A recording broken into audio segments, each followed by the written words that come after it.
did we rehearse this one? Not remembering it. This could be an opportunity for another guest, couldn't it? This could be a prime opportunity. It would, so we can clear off and rehearse.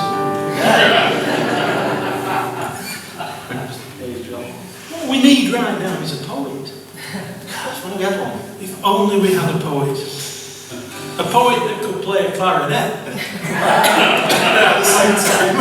And singing tenor parts in local choirs. Yes, yes, and knew the words of that Benjamin Britten song. That he said he'd never do as long as Let's he's not got. be like that tonight. No, we'll have to have Mick instead. Mick. Mick Gardner, please. Local poet.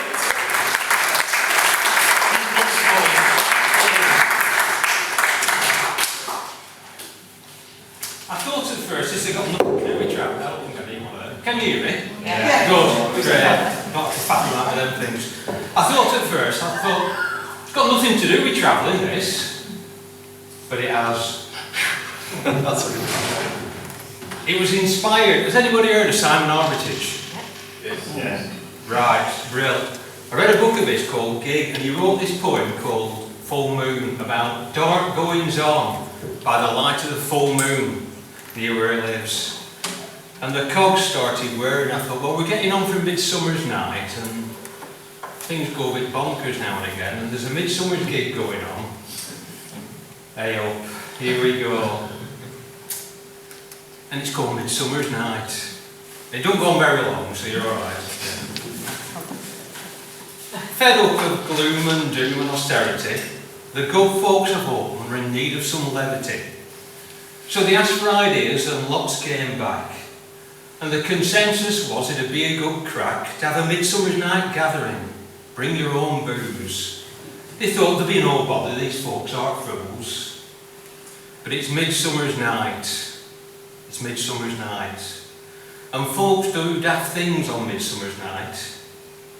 It starts off with a load of pensioners with creaky joints who've weighed in a full year's nectar points to buy wine and beer so they can be downright delinquent while they've still got the time and the breath and the liniment.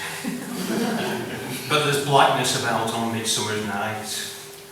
There's some old scrote of unfathomable gender who's bust out of Manybrooks house for a bender.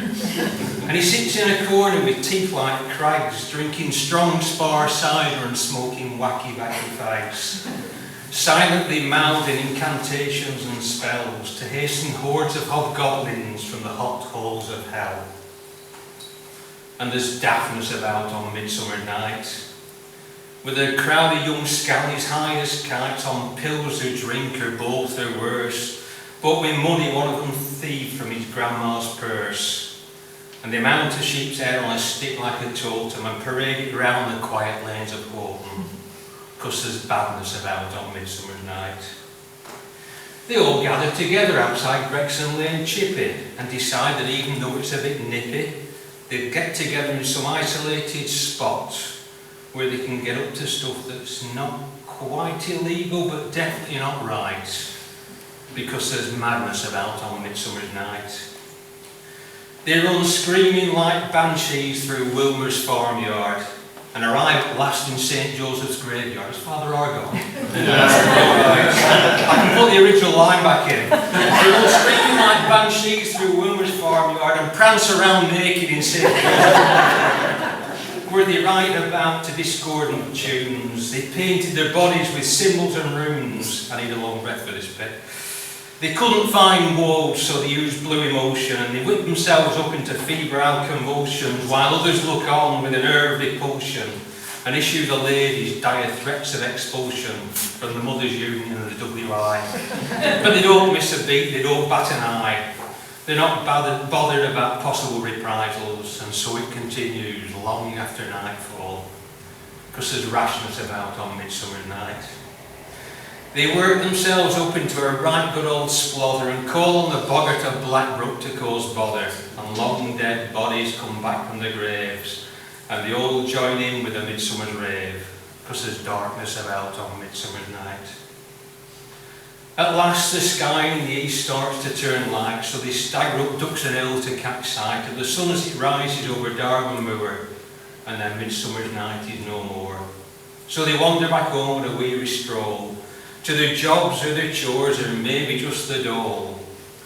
And when the hangover's gone, and they've come down from their high, they look at one another through bloodshot eyes and speak the words they never thought they'd hear. Shall we do it again? Only better next year.